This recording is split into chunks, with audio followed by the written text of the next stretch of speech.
True story about a man named Trevor who is addicted to knowledge. Trevor wants to quit his addiction, but he can't do it alone. He meets 4 friends: Leonardo da Vinci, Isaac Newton, Galileo Galilei, and Stephen Hawking, who also are addicted to knowledge. Trevor desperately tries to save them from being addicted to knowledge, but they all laugh at him. "Ha ha ha," they said in unison. Except for Stephen Hawking. He laughed robotically a few seconds later. Trevor cried and ran off to do some knowledge in the back alley where all the drug users hang out. Once Trevor was safe, he pulled out some knowledge, cooked it on a spoon with a bit of water, a cotton from a cigarette butt, and drew back the concoction into the dirty syringe he found in the gutter. Once ready, he tied off his left forearm and proceeded to slam 100 cc's of knowledge directly to the bloodstream. Boom! Trevor enters a euphoric state of knowledge, slumped over and barely conscious.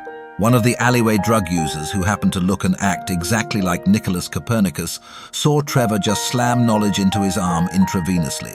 Alleyway Copernicus. Look-alike guy, thought to himself, LOL, and approached Trevor with a stick, jabbing him for fun. After a few hours of being jabbed by a stick, Trevor regained consciousness.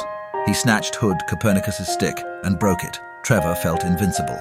He just broke an entire stick like it was a mere twig, and he still feels all that knowledge coursing through his veins.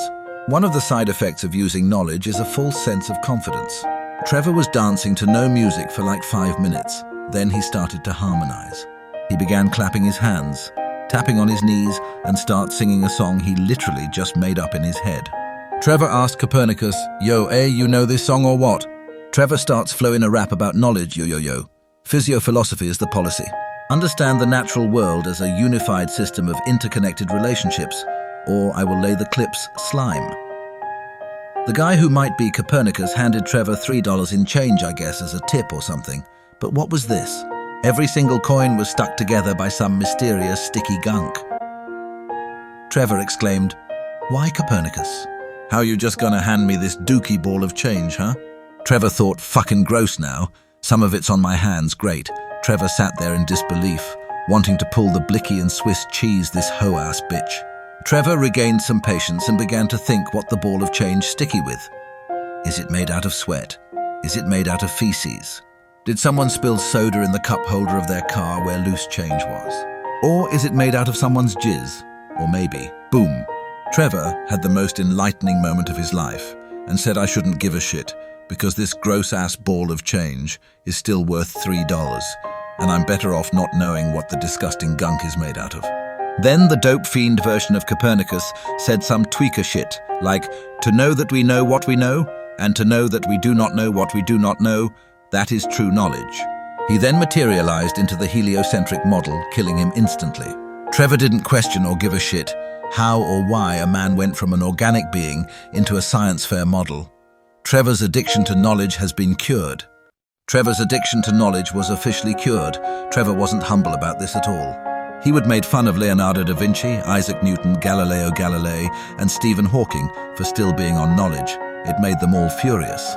Galileo Galilei walked up to Trevor and said, "All truths are easy to understand once they are discovered. The point is to discover them." Leonardo da Vinci chimed in and said something gay like, "Learning never exhausts the mind."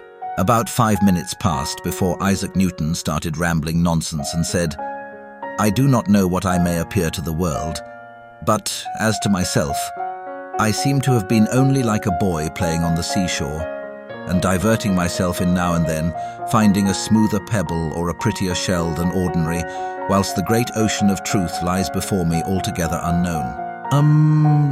Okay, it would have been better if you had just shut the fuck up, that don't make any sense. Then Stephen Hawking had to put his 2 cents in and said, Well, there you have it, folks. The heartwarming true events of a man battling with dependency, and even against the odds, he finally found peace. I believe we can all relate to this story and how we all are so very alike, just absolutely inspiring.